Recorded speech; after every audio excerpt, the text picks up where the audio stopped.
Cumprimentamos nossos amados irmãos com muita alegria, com a paz de nosso Senhor e Salvador Jesus Cristo. Estamos dando continuidade aos nossos estudos bíblicos da CPAD. Hoje nós vamos tratar da lição de número 9, onde nós vamos falar sobre arrependimento e fé para a salvação. Hoje a aula vai tratar sobre arrependimento. Vamos saber a sua definição e a resposta humana quanto à sua salvação, para que ele primeiro venha se arrepender e ter fé como uma resposta diante de Deus, para que ele obtenha a sua salvação. Vamos estudar com base na Bíblia sobre o arrependimento. Então, o arrependimento é a primeira causa da remoção da culpa. Então, se eu estou arrependido, Deus me perdoa pelo sangue de Cristo Jesus e agora eu tenho paz com Deus. Estou reconciliado e a paz de Deus, que excede todo o nosso entendimento, torna-se o juiz exatamente da nossa vida. Por isso que nós não temos mais nenhuma culpa diante de Deus, porque na cruz do Calvário, Cristo já nos pagou exatamente toda a nossa culpa. Com isso nós podemos observar que o homem outrora estava morto nos seus pecados. Morto. Certo? Ele precisava reviver. Por isso que a palavra de Deus nos ensina em Hebreus, capítulo 4, versículo 12, que o homem, ele tem duas divisões. A primeira e a segunda. Porque aonde surge o arrependimento? Como acontece a fé? Será que é Deus que fala para Deus? Claro que não. É Deus que fala e o próprio Deus responde no homem? Também não é assim. Então, é Deus que fala para o homem. Deus usa na pregação o homem, através da palavra de Deus, quando o homem está no púlpito pregando. Então, este homem que está aqui para ouvir esta palavra, ele tem espírito, alma e corpo. Com isso, o corpo tem a orelha, a audição. Essa audição ela vai ouvir. Esse homem tem exatamente aqui a sua mente, certo? Que nós costumeiramente colocamos uma lâmpada. Esta é a mente humana. E este homem tem um coração. Então, quando a palavra de Deus, de acordo com Hebreus 4:12, ela é pregada, ela vem como uma espada, certo? Ela vem como uma espada de dois gumes. Ela vem como uma espada de dois gumes. Como assim? Ela penetra até a divisão da alma e do espírito. Então eu tenho alma e tenho espírito. Então a palavra de Deus, ela corta dos dois lados. Ela corta para o lado psíquico, para o lado do soma. São palavras gregas relacionadas ao corpo e à sua parte espiritual, a sua alma. Porém, o espírito, sem a atuação do Espírito Santo, está morto. Por isso que o homem está morto espiritual. Ele precisa de vida. Com isso, Deus fala por meio da sua palavra.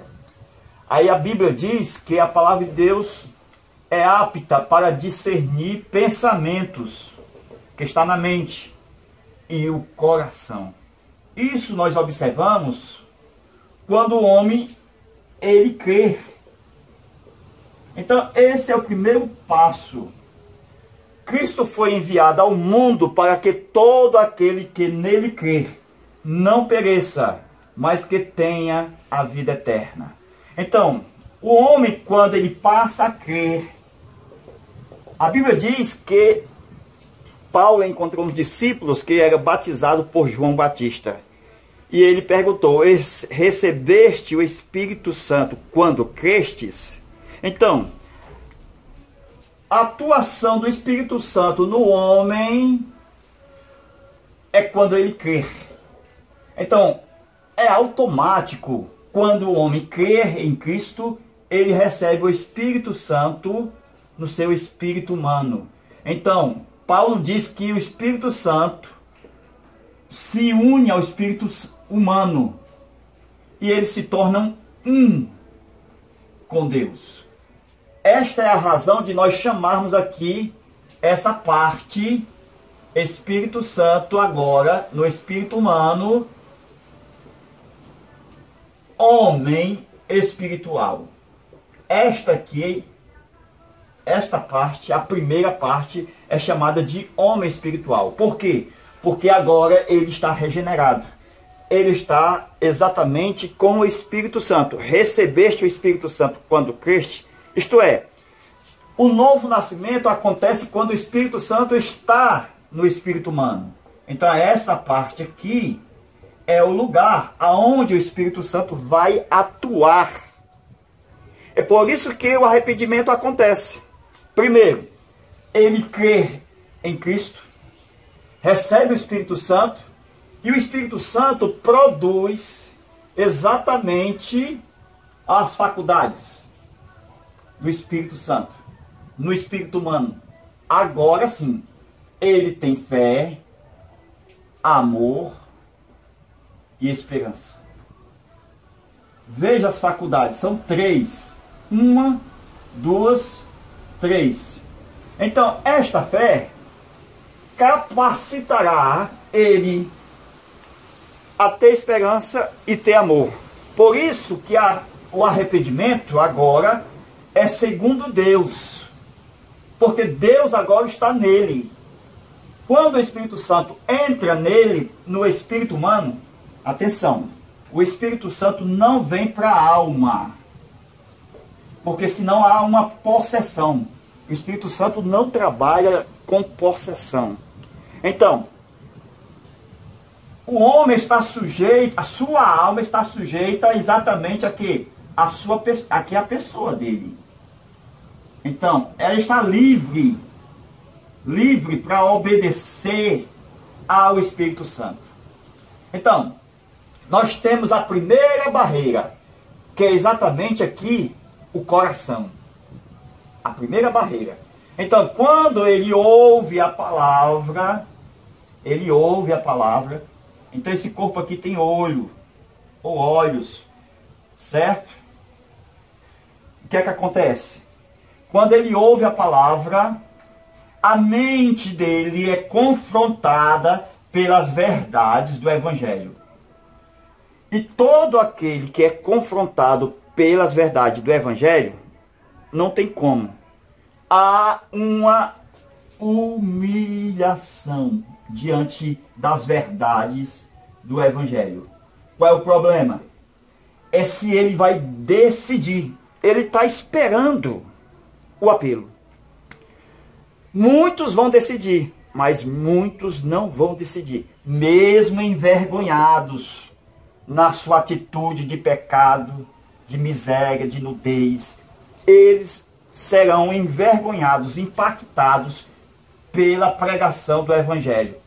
E quando ele crer, o primeiro véu que se abre é esse aqui.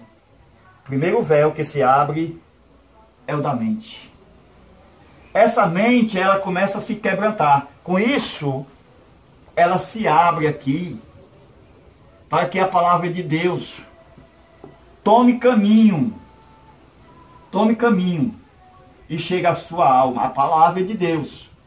Quando ela chega na alma, o segundo caminho, o coração.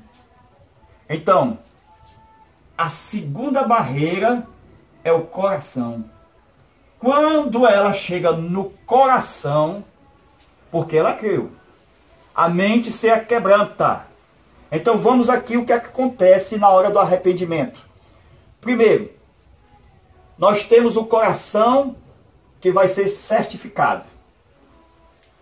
Coração é certificado. Segundo, a mente pela palavra e pelo agora o Espírito Santo que age nele, porque ele recebe o Espírito Santo quando crê, então a mente agora é transformada. E a alma é regenerada. Então eu tenho a mente aqui, e tenho a alma aqui, e tenho o espírito humano aqui, e tenho o corpo aqui. Continuando, o espírito humano que recebe o Espírito Santo é exatamente aperfeiçoado. E o corpo ressuscitado, transformado. Então, esta é a razão do homem se converter do seu mau caminho. Por quê? Porque ele estava afastado de Deus. Vale lembrar que a pessoa que está afastada de Deus, como Adão que pecou, estava morto nos seus pecados. Com isso, quando Deus veio falar com ele, aqui que entra a história do calvinismo. Porque, segundo os calvinistas, quem está morto não pode ouvir, não pode ver, não pode fazer nada. Então, eles colocam a salvação como em primeira mão a regeneração. E não é. A regeneração não acontece em primeira mão. Primeiro a pessoa tem que crer.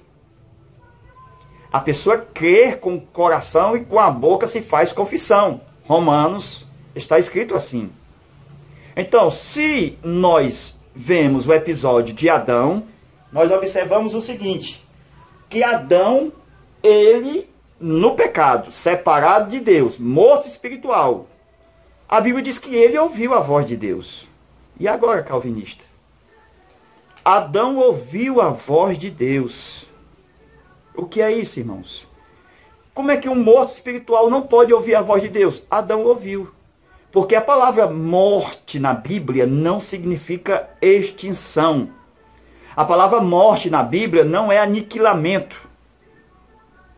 A palavra morte não significa que a alma agora é morta. Nós não acreditamos na mortalidade da alma. Nós acreditamos que a alma é imortal. Por isso que quando Adão ele escuta a voz de Deus, ele está, olha aqui, ó, exatamente com seu homem exterior ativo. O que é homem exterior? É a alma e o corpo. Mesmo que seu espírito humano esteja infrutífero ou sem contato com Deus. Porque é essa a finalidade do espírito humano. Ter contato com Deus. Quando ele peca, faz-se a barreira para não receber a presença de Deus. Mas Deus vem ao homem. Ora, se Deus vem ao homem, irmãos, se nós temos notícias que quando Deus fala e a terra obedece, estremece, os montes escutam, até mesmo os ossos da ressurreição ouvem a voz do Senhor. Lázaro ouviu a voz do Senhor, mesmo estando morto. Então, nós observamos o seguinte, que quando Deus fala, os animais obedecem. Quando Deus fala, as águas obedecem. O mar obedece. O animal gigante que engoliu Jonas, aquele peixe grande, obedece. Mas o homem desobedece.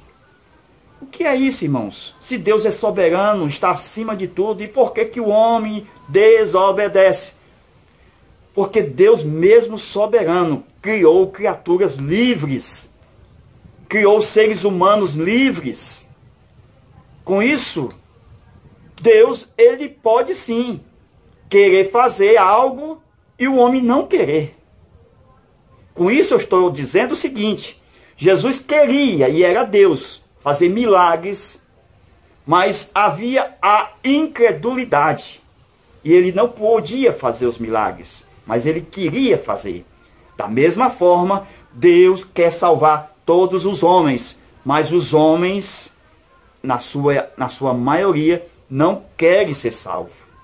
Deus quis salvar Caim, mas Caim não quis ser salvo.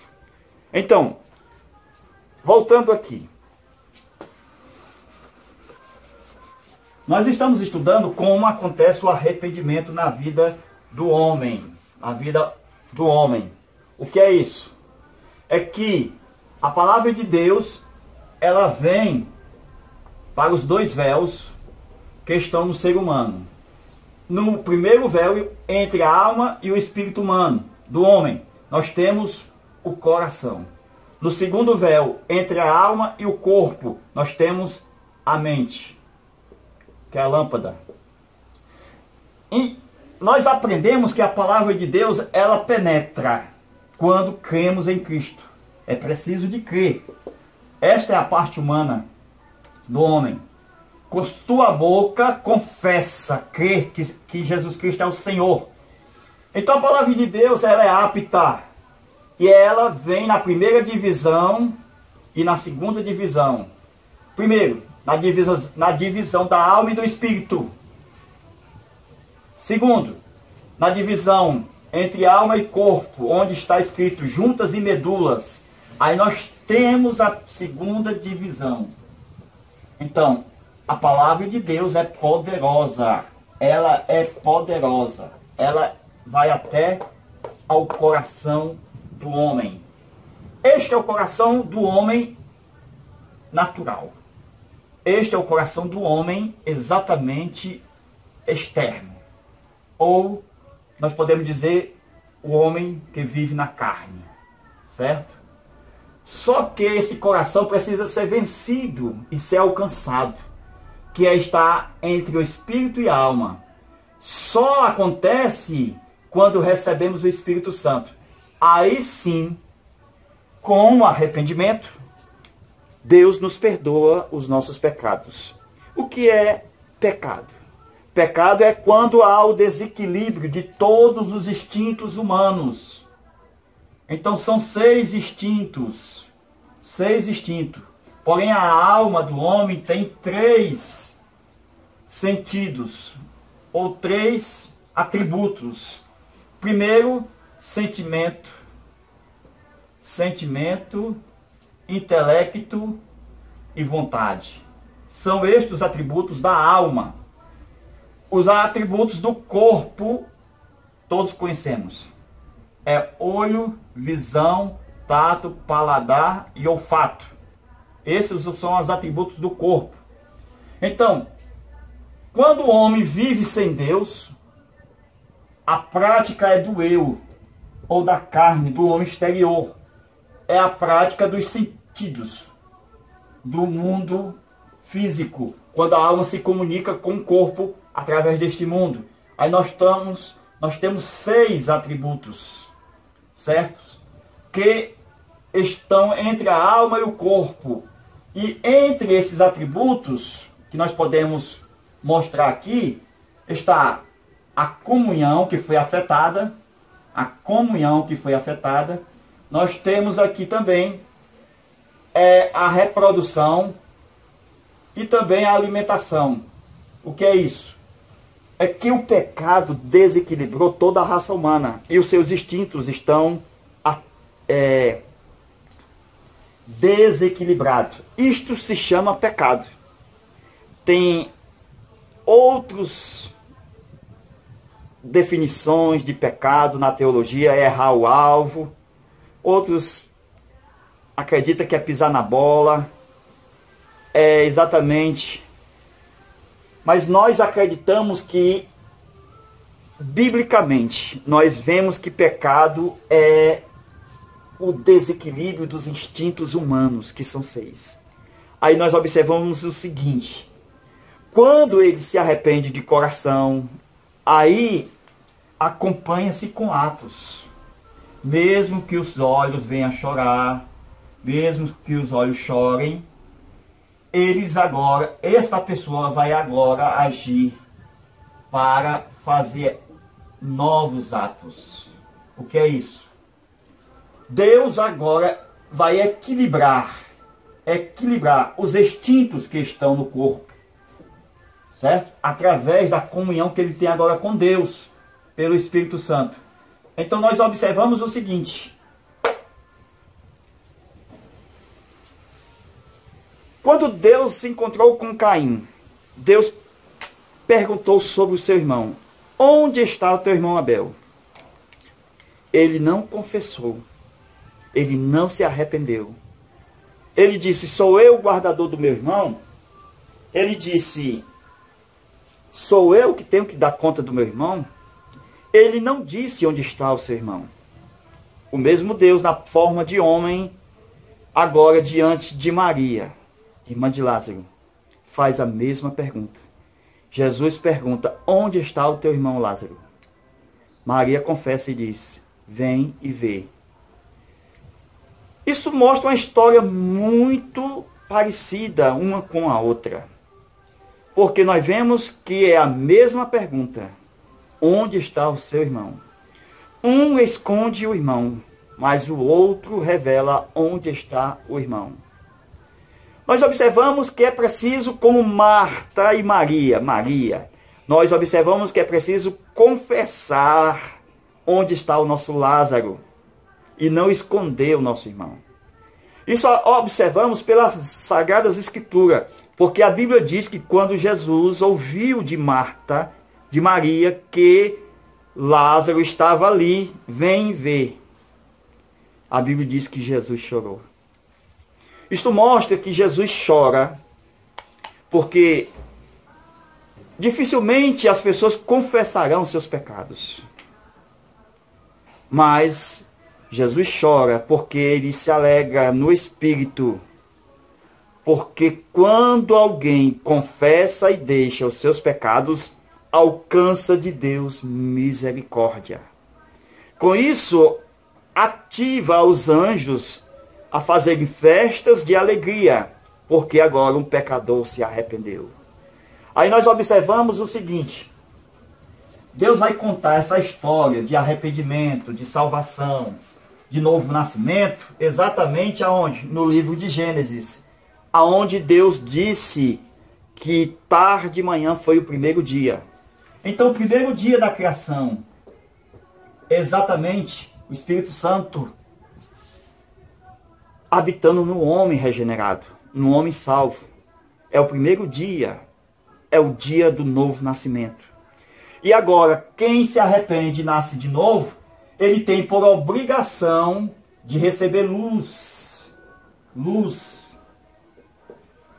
E vai distinguir quando a luz chega das trevas. Por quê? Porque a luz, quando chega, não há trevas. Porque Jesus foi enviado ao mundo como luz, mas o mundo amou mais as trevas do que a luz. Então nós temos dois mundos. O primeiro mundo e o segundo mundo. No primeiro mundo, quem se arrepende e confessa seus pecados, aprende a dar nome à luz. Conforme no processo da criação, Deus já no Gênesis deu as suas leis. Não é a lei de Moisés não, porque a lei de Moisés está lá no Êxodo. Eu estou falando de Gênesis, aonde Deus colocou as suas leis no princípio. Não a de Êxodo, capítulo 20. Mas as leis, quando Deus disse que chamou Deus a luz de dia e chamou as trevas de noite.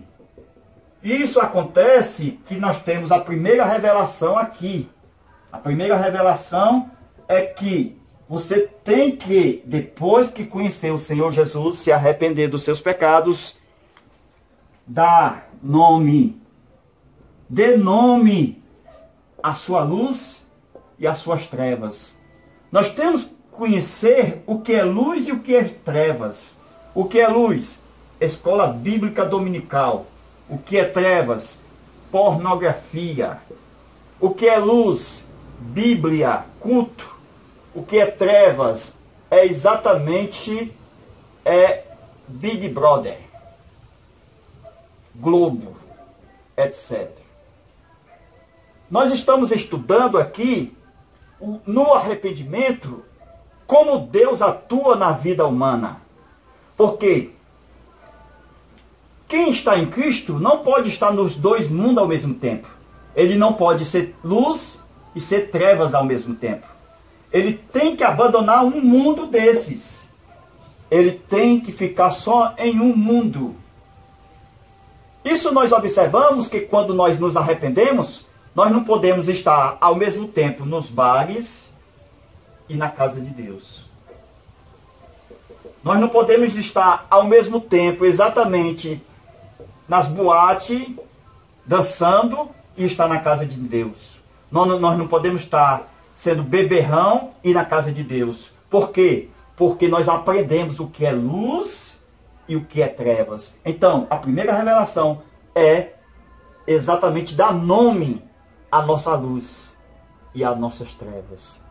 Então, conheça estas verdades, porque quem é novo nascido, ele ainda está conhecendo as verdades. Porque quando Jesus veio, ele veio agraciando, mas também veio trazendo verdades. Ele disse, a graça e a verdade veio por Jesus Cristo. Não primeiro a verdade, mas primeiro a graça. É aquela que salva, depois traz as verdades. Porque não adianta ensinar verdades sem ter graça. O povo vai sair da igreja. Precisa cair na graça de Deus, para que o povo aceite as verdades.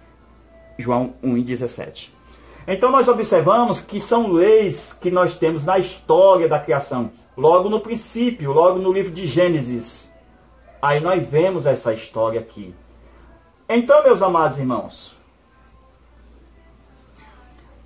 a questão de confessar os pecados é importantíssimo. 3 pastores se encontraram e entre eles estava o batista, assembleiano e metodista. E o batista confessou o seu pecado dizendo que um dos piores problemas dele era que ele colocava a mão nas ofertas da igreja. E eles se juntaram ali para confessar suas culpas, já que eram amigos. E o assembleiano confessou o seu pecado dizendo que era olhar para as meninas da igreja. O terceiro metodista, ele disse, o meu problema é muito mais sério do que vocês pensam. É que eu não posso ouvir essas coisas sem contar para todo mundo. Fofoqueiro. Isso nos mostra o seguinte. Quando nós confessamos todas as nossas culpas a Deus, não precisa confessar para todo mundo. Se nós pecamos contra Deus, confessamos a Deus. Se o pecado se tornou público, se confessa publicamente. Se foi contra o irmão, vai até o irmão. Então, temos que ter muito cuidado para que não haja o escândalo. Ai daquele que seja o promotor do escândalo. Eu estou mostrando aqui essas verdades para que nós termos o cuidado. Quando Jesus chegou no seu tempo, havia os apóstatas. Essa aqui é uma das partes melhores da nossa aula. A aula está começando agora. Apóstatas. O que é isso? É que os apóstatas eram uma geração do tempo de Jesus, perversa, uma geração exatamente maligna e uma geração adúltera, conforme diz a palavra, incrédula. Então, o Pai havia dito nas profecias lá do Salmo, lá do Antigo Testamento, que Jesus seria enviado. Porém, nós observamos que Jesus não ia falar abertamente ao público, porque a sua geração já era uma geração condenada. O que é isso? Um coração gorduroso. Os fariseus tinham um coração gorduroso. Isso se chama incredulidade. O que é isso? É que a palavra de Deus, ela chega e volta. Então, nos simples, não há essa gordura. A palavra de Deus chega, facilmente é absorvida, é chamado de terra boa. Boa terra. Então, nós observamos o seguinte. O coração do fariseu, ele está apostatado. O que é isso, apostatado?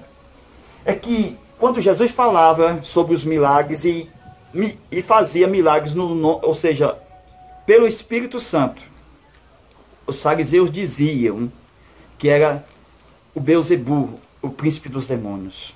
Com isso, Jesus disse categoricamente que eles estavam blasfemando contra o Espírito Santo. Jesus havia ensinado que aquele que fala mal contra o Pai pede para o Filho perdoar. Aquele que fala mal do Filho, o Filho roga ao Pai que o perdoe. Mas aquele que fala mal contra o Espírito Santo, esse não terá perdão, nem neste mundo e nem no mundo vindouro. Não existe a quarta pessoa na Trindade. Eu estou querendo mostrar é que foi Jesus quem morreu na cruz do Calvário e se tornou homem. Não foi o Pai, nem foi o Espírito Santo. E o Espírito Santo, quando foi enviado, é o Espírito Santo quem convencerá do pecado, da justiça e do juízo. Com isso, a função do Espírito Santo é convencer. E se ele pecar contra o Espírito Santo, quem o convencerá? Biblicamente, só o Filho teve participação humana na carne. Ele teve corpo humano. E o Espírito Santo e o Pai sabem disso. Desta função do Filho. Da mesma forma, o Pai e o Filho também sabem da função do Espírito Santo na terra, que é convencer o homem do seu pecado. Porém, quando o homem fala mal do Espírito Santo, ele está falando mal exatamente daquele que convencerá ele do seu pecado. Como a palavra de Deus é tão forte, tão poderosa, o Pai disse, não fale abertamente. Fale por parábolas, para que este coração que é gorduroso, cheio de incredulidade, já condenado, esse coração, ele já se condenou. Não foi Deus que condenou ele. Ele já estava apostatado. Entendeu? Falou mal da divindade. Por isso que o Pai não tinha por obrigação de salvar. Já estava condenado os apóstatas de todos os tempos. Com isso, então não fale abertamente. Não fale de uma forma clara. Então, o apóstata, ele tem o ouvido lento. O apóstata, ele tem os olhos fechados. Isso é a característica dos apóstolos. Porque ouvindo não ouça e vendo não veja. Então fale por parábolas. Mas aquelas pessoas simples, Jesus explicava as parábolas. Os seus discípulos, os seus apóstolos, Jesus explicavam as suas palavras em parábolas. Porque os apóstatas tocavam no Pai, tocavam no Filho, mas não podia tocar no Espírito Santo. Então temos muito cuidado quando nós falarmos na igreja e dizer que é Deus sem ser Deus. E dizer que foi o Espírito Santo sem ser o Espírito Santo. Cuidado para não atribuir uma obra que é humana ou diabólica e dizer que é Deus, ou vice-versa. Isto é apostasia. Isto é um coração exatamente cheio de gordura. Amados irmãos, estamos chegando exatamente nos nossos momentos finais da nossa aula. E nós queremos mostrar que a parte de Deus, que é da sua natureza, é o amor. Os calvinistas dizem que Deus tem um amor infinito. Concordo plenamente. Mas diz que Deus tem uma ira infinita. Então ele tem uma ira infinita e um amor infinito. Discordamos que esta ira hoje, nesse tempo aqui, depois que Deus se arrepende de fazer o homem, Deus usará a sua misericórdia, nessa parte aqui. Então, nós vemos na Bíblia que ele é tardio, embora ele tenha ira, mas ele é tardio em irar-se. O que é isso? Ele vai se irar sim. Está aqui a ira dele aqui. Porém, enquanto homens estão vivendo na carne, vivendo aqui na carne, Deus está tendo misericórdia, amor, compaixão. Essa é a natureza de Deus. Deus não fez ninguém para se irar. Deus não tem prazer em se irar. Com isso, a ira de Deus em Cristo vai demorar um pouco. A ira de Deus vai estar lá na frente, Com isso, Deus poderá usar de misericórdia, de amor, da sua complacência, do seu perdão, tá certo? Da sua longanimidade. Então, nós vemos que aqui surgem os 4 tipos de vasos. Nós éramos, todos nós, vasos da ira. Todos nós éramos vasos da ira. Todos estávamos condenados aqui na ira divina. Ou seja, para o inferno. Então é claro que Deus não tinha a obrigação de salvar ninguém. Mas Ele quis salvar. E deu oportunidade para todos. Aquela serpente que foi levantada lá no deserto, foi para todos, não foi só para alguns. Assim como Moisés levantou a serpente no deserto, assim importa que o Filho do Homem seja levantado. Então a tipologia é para todos e a realidade é para todos. Deus não faz distinção entre branco e preto, nem gregos, nem gentios. Deus não faz distinção. Deus ama todos os homens. Com isso, Ele deu esta oportunidade graciosa, misericordiosa, aqui para os homens. Porém, como Deus tem misericórdia, aqueles que se arrependem dos seus pecados e deixa, alcança misericórdia. Ou seja, não vai para a ira, não vai para o inferno. Os que crêem agora recebem a misericórdia, porque se arrependem dos seus pecados. E o arrependimento, a fé, é o primeiro passo à salvação. Aquele que crê no seu coração e confessa com a sua boca, será salvo. Então, a resposta humana, crer, ter fé e confessar.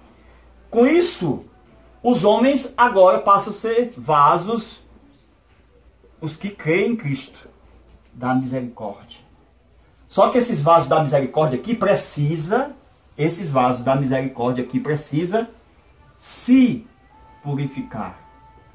Por quê? Porque se eles não se purificar, eles voltam ao estágio anterior, vaso de ira. Por quê? Porque os vasos de ira, Deus vai usar a sua ira neles aqui. Como nós somos vasos de misericórdia, e não tem a crença de uma vez salvo, salvo para sempre, então, se nós se purificar, nós seremos agora vasos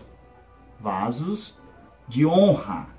Ou seja, nós voltamos ao que Adão era antes do pecado. Certo? O pecado fez que os homens fossem vasos de ira. Adão foi criado para a honra. Então nós voltamos a ser vasos de honra aqui em Cristo, pela sua misericórdia.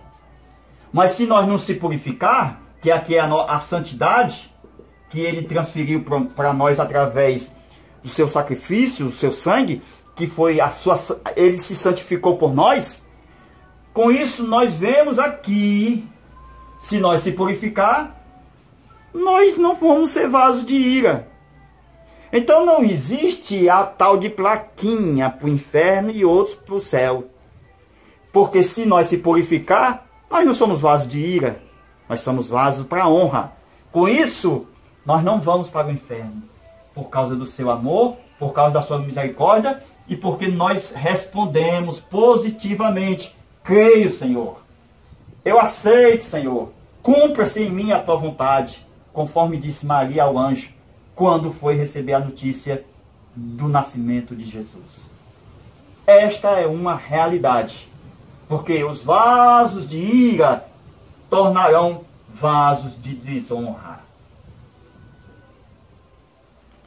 Se nós que somos pais, temos o maior cuidado para os nossos filhos, oramos por ele, pedimos a Deus que dê tudo certo, colocamos ele na escola, levamos para a igreja, para educar, jejuamos até por eles. E agora, nós vamos colocar Deus na bronca? Dizer que Deus criou filhos para ira? Não caia nessa. Deus tem amor. E o seu amor é que todos os homens se salvem. E está escrito na Bíblia em João: não queres vir a mim, Jesus disse, para que seja salvo? Então é preciso querer vir a Jesus. O livre-arbítrio não foi totalmente tirado do homem. embora tenha sido manchado. O homem pode querer sim, crer no coração, ter fé pelo Espírito Santo, produzido no homem agora, nascido de novo. Porque ele crê, o Espírito Santo entra nele, ele recebe o Espírito Santo. Desta forma, ele tem fé e a regeneração acontece, porque ele se arrepende. Esses são os passos que ele tem para que venha a salvação. Com isso, nós encerramos a nossa aula de hoje. Pedimos que Deus abençoe a vossa vida e pedimos que compartilhe esse vídeo, irmãos. Aperta aí nesse like, nessa mãozinha no joia. Faça seu comentário. Nos ajude em oração.